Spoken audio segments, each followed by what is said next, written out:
Anjuru anamaan tana qaxaramee forexiin hojjedha. Jeetti doolaarri dhibba lama naa kafala. Achiin hojjedha. Ji'a guutuun hojjedha jechuudha. So jecha tokko jira kanaafi saayibiin waliin jennu. Aboonii furraa asiin geenyeen furruu takka. Miidiyaa kanarratti asiin geenyeen furruu bakka asiin geenyee numa fixanna malee furruu waliin jechuu ture. Nuti har'a furre har'a miidiyaa irra baanee wanta akkana haasofne. Or erga miidiyaa kanarra baanee haasawuun hin oolamne waa'ee maateriyaala kanaan haasoo fedha. Nuti dandeettis qabnaa ifiif editaraa, ifiif kaameraamaanii, ifiif waraabannaa, ifiif kontent kireetaraa. So nuti wanti nu bira jiru waan guddaadha. Waan guddaa hoggaas hin jiru. Sadarkaa feemasoota Oromoo kanatti waan exaagjureetiif godhuun ta'in maateriyaala malee hojiin nuti hojjechaa turre hojiin isin agartan sun. Wallaahi billaahi mobaayila afaan tarta kasma namaa gaafattee tarta kauna namaa gaafattee si galee amma immoo waan akkasii godhuu hin feenu yoo kamil kaawwate. So production qabaachuu feena hojii babbareedaa dalaguu feena. So waan kanarratti osoo maal jettaniin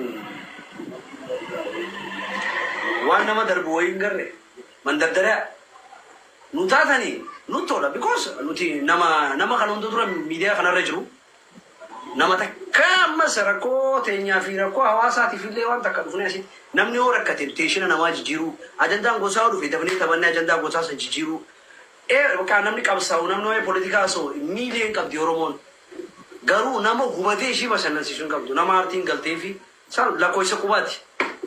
Nuti immoo waan nu keessa jirru kana sirriitti baafnee agarsiifachuu feena. Sirriitti baafnee agarsiifachuuf immoo meeshaa murteessaadha. Production murteessaadha. So gista takka usuun keenya kun numi deefaa jeetiin ijaatiitiin hin furiin naan jaa saayibni asiin geessee dubbannuu sawgaan jeen asiin geessee hin furiin naan jaa har'a garuu nin fura fureetiin jira. Akka nama isin jaalatu akka kanaani. Mukomanne naaf Hayyee ofi baraasa godhamu ta'u. Hayyee silaanii nu jee jira soomana asiin bee furee jira. Inni jee yoo sosoon ta'uuni dhugaa dubbachuu akkuma inni baanu hojiilee gurguddaa waliin bareechuu turee jira. Akka fiilmii based on true story Ahmad Giraany jechuudha. Piroojeektiilee akkasii bifa fuulduratti akkamitti akka dalagamu qabu. Darbii isaan jiru gola seerratti bal'inaan dubbannee jira.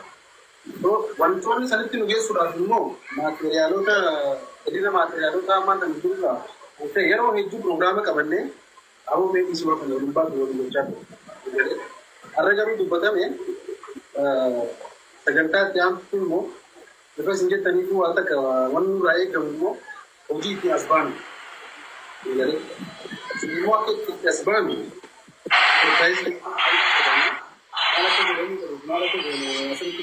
barbaachisaa jee yaadu silaa namni miidiyaa raadila kana turee akka callaanis baanu. Innis forex irra qaxaramee dalagu jira. Anis xiqqaattus biizinasa xiqqoo takka kan irra godhu jira.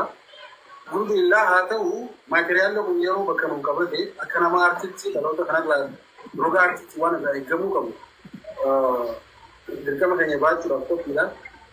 Waan isinitti hin dhufnu immoo naaf mucaa qancaraa kan silaa uumaa kun immoo keessa hin baannu wal mareenneetti waan godhamuu qabu moona isin fedhiisanii hunda caalaa immoo galatamaan guyyaa. Galatamaa jechuudha. Wanni dhukkuba ulfaataa siigalee fedhinnaa fi himachuun hedduu ulfaataa. Wal jala gidduu ija guduunfanneetuma furree malee wallaahi is long time. Naan. Waggaa sadii har'aati hojii kadhamne. Okay. Anilleen asirratti dabalata waa wayii takka dubbadha. Badhaasuufi qalla ijoollee aartii fi ijoollee ni danda'ani dalagaa dhugumatti danda'ani biyya baqaa kaayiroo kana keessatti fiidama kaameeraa itti fudhachuu ala gabbaatee diraama waan tokko dalaguu hin dandeessinitti kanatti isaan dalaguu turani. So osoo deemanii egaa bittituun biyya dhiirtillee intiniti akkasitti irraa jijjiiramtee waashii wanti godhuu dandeessu miti hanga danda'u kanaadha malee waa dalaguu danda'u. As keessatti dhiibanii fi hanga danda'an ta'e egaa dhiiban boodaan inni xiqqaata. Inni xiqqaatanii egaa dhaabbattee akkuma isaan nama waggaa sadii isaanirra dalagaan jira. Miidiyaa mataa isaanii isaan nam sadii kameraamaan isaaniitti wajjin gochuu nam sadii namoota biraa dabalatanii hangan takka dhiibanii harka dhaabbannaan numa dhiisan. Silaa isaan ta'uu baattee silaa ijoolleen xiinxallaa fi badhaasa ta'uu baattee miidiyaa kanarraa yookaan immoo gama keessatti nama dubbatee waa fudhatu. Garuu isaan afaan ittiin waa kadhatan illee kan afaan ittiin waa dalagan malee fuuleettiin akti reaksina wanti komeedii adda addaatiin dalagammale fuuleettiin nama dura taa'anii waliin fudhatan san hin qaban. Indandaan jechuudha. Wanti hawaasa duratti baasan ammoo nu gammachiisu aartii Oromoo guddisuudha. Fakkaattiin isaan godhanii silaa nuti numarraa wanti xiqqoo fiitii ilaalanii bargaa walii gochuun takkan jechuudha. Hangasti akka silaa dhiibnee arraan tana bakka kanaa hin jirtu joollatu. Akkuma uummata hawaasaa uummata malee dhugaa. Silaa isaan fakkeenya godhana nama biraan jiru.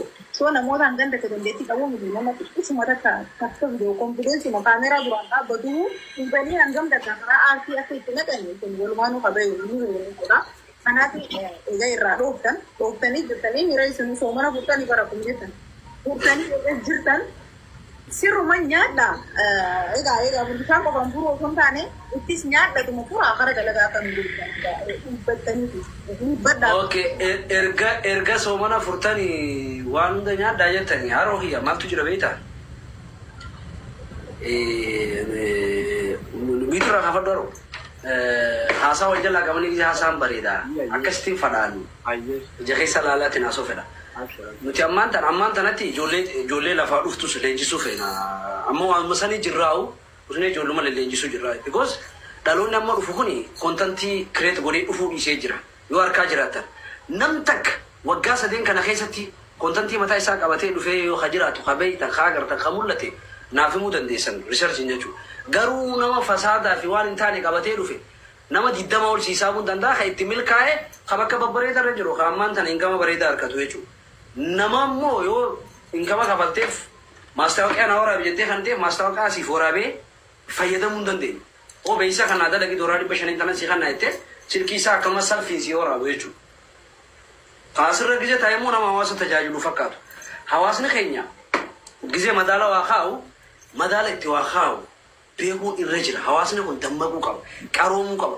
Uummata kanatti hawaasa kana yoo dhiifne hawaasni kun daran fasaadni 2022 irra amma irra bal'aa. 23 irra 24 irra bal'aa. 25 27 namni seeksii godhaa dhufa tiktaa kanarra. Wanti kun dhaabbatuudhaaf dhalootni akkana akka hin uumamneef dhaloota maayindii isaanii jijjiiruu nurra jiraata. Because maaliin daleeyinee kontanti kireet goonee milkaa'anii nu arguu qaban. Isaanis kontanti kireet godhatanii akka dhufaniif waan adda addaa nuti amata kudhan miidiyaa kanarra daleeyinee hin milkooyne akkamitti kontantii kireet godhatanii akka keenyan laffaan akkuma baluu dhufan malee qaxxiituma nama arrabsaa nama xiqqeessaa ija gaalaa liqimsanii ija nama dhiibaa dhufan malee waa tolchanii waa bareeffatanii hin dhufan kuni ifa akkasi beekuu danda'u irra jiraatan. Ammas namni shabaaba ifin jiru tokko akka shabaaba yaaduu danda'u qaba. Okay, faayireejii ni dhumti erga faayireejii keessaa ba'ee gaafsanitti waan badii dagdee dogongora dalagee ayyaga guddatee booda dogongora sanirraa ibsarreessee hawaasa kana waan sirnaa takkaan tajaajiluu qaba. Karaa tokkummatti harkisuu qaba. Saatan ummanni shabaabni Afrikaanota waa'ee paana Afrikaanizimii haasa. Shabaabni Oromoodhaa immoo waa'ee gosa haasa. Yaaddeen gaddeebi'ee jechuun waa'ee Oromootu naasoo Oromiyaatu naasoo waa'ee Harargeetu naasoo or waa'ee Itoophiyaatu naasoo waa'ee gandaa macarrashaadhaa bara tun waa'ee gosa haasaa jechuudha. So dhaloota kana oomishanne dhaloota akkana jiru kun immoo dhaloota biraa nutti oomisha. Dhaloota gandaa miti ibiddaan nama gootu. So osoo dhaloonni akkasii sun hin uumamne dhaloonni akka keenyaa hawaa bira jiru. Hawaa mul'isuudhaaf humna dhabe hedduu jira ijoolleen. So namoota akkanaa kana push osoo godhamanii osoo laalamanii harkifaman namoonni push godhanii miidiyaa kanarratti harkifamaa dhufu jiran namoota fasaada babal'isan qofa. Wanti kun sirraa'uu qaba. Namni hanqa'uun waan akkanaa gochaan osoo hin afaan osoo hin ta'in namuu fedhu fasaada. Namu akka ilmoo isaa jallattuu fedhu. Namu akka ilmoo isaa jalaa badduu fedhu. Garuu nama ilmoo isaa balleessu san sappoortii godha. Nama ilmoo isaa balleessu. Kanaafuu namni waan godhu waan sirrii takka madaalee xiinxalee harkisuu qaba. Kun hawaasaa fi isaa hagama keenyatti ni as deemnu immoo dhaloota kana tajaajiluuf hanga dandeenyetti waan bareedaa. Dhaloota kana tajaajiluuf immoo maateriyaala feena. Maateriyaala waan guddaa miti.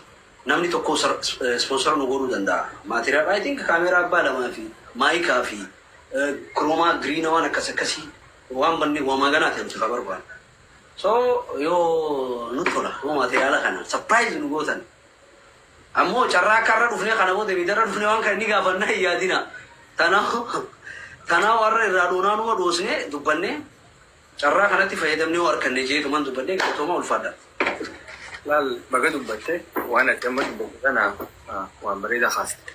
Akkuma maree kun tana silaa bara asumatti ammaan tana ijal qabna inneetitti yaadnee turre yoo yaadde kun ta'e immoo jidduun egaa kanuma qoosaa goonee qabani malee.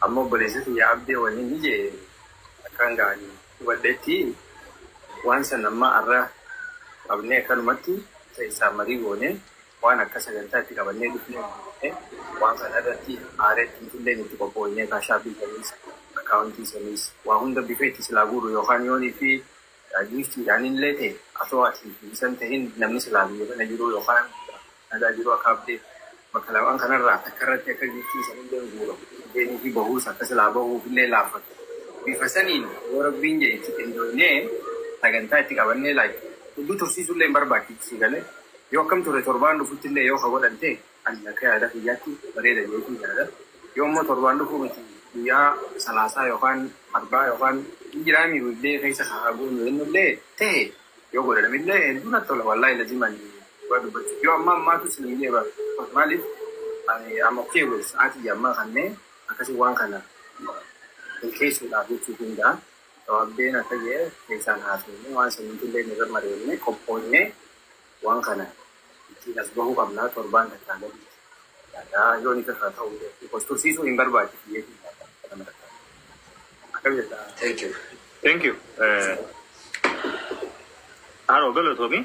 Ani silaa akka kiyyatti meeshaalee maateriaalaa kana yoo hawaasni ni gumaachinaa